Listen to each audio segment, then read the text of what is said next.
اللہ من الشیطان الرجیم بسم اللہ الرحمن الرحیم۔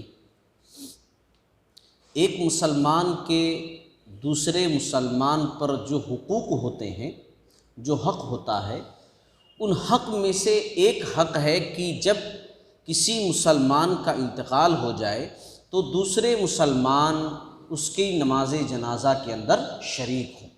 یہ ایک مسلمان کا حق ہے، اس کو ملنا چاہیے،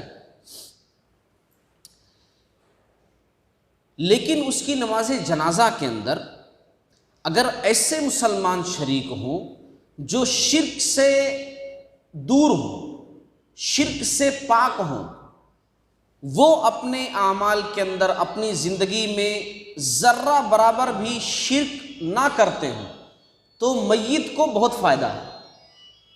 اور اگر مشرک قسم کے لوگ، مشرک قسم کے مسلمان جو شرک کرتے ہیں، وہ اگر شریک ہوں تو اتنا فائدہ ان کے اس سے کچھ بھی نہیں۔ میں حدیث سناؤں اس سلسلے میں، آپ کو بات سمجھ میں آئے گی۔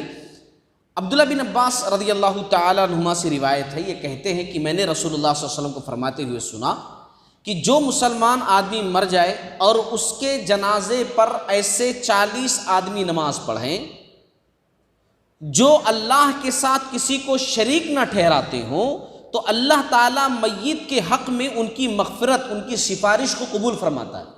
کن کی سفارش کو؟ جو شرک سے بالکل پاک ہو۔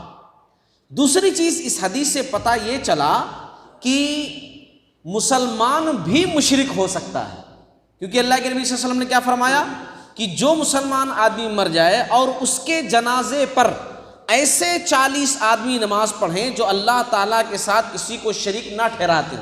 مطلب اس کا ایک یہ بھی نکلتا نا کہ ایسے لوگ بھی اس میں شریک ہوتے ہیں اور ہو سکتے ہیں کہ جو شرک کرتے ہیں، لیکن یہ فائدہ کب ملے گا میت کو؟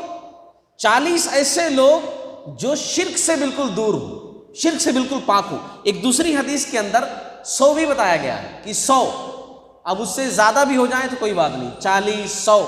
اب آپ سوچئے ان احادیث سے اس بات کا پتہ چلا کہ توحید کی کتنی اہمیت ہے، اور اہل توحید کا اپنے مسلمان بھائی کی نماز جنازہ میں شریک ہونا کتنا اہم ہے نہیں؟ اہل توحید ہونا یہ ایک کمال کی بات ہے، بڑی عظیم بات ہے توحید پرست ہونا، کیونکہ بہت سارے مسلمان تو ہوتے ہیں لیکن حقیقی معنوں میں توحید ان کے اندر نہیں ہوتا، جیسا کہ آپ صلی اللہ علیہ وسلم نے کہا۔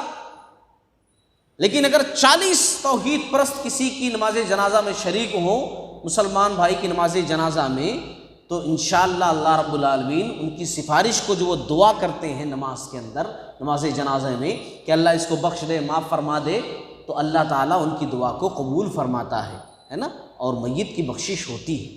لیکن یہ بھی جان لیجئے کہ اس کا مطلب یہ نہیں ہے کہ اب میت بالکل معاف کر دی گئی ہے نا۔ میت کے جو خود کے اعمال ہیں وہ اس کے ساتھ ضرور پیش آئیں گے، لیکن ان کی دعا سے فائدہ تو ضرور پہنچے گا میت کو۔ اللہ تعالیٰ کہنے سننے زیادہ عمل کرنے کی توفیق عطا فرمائے۔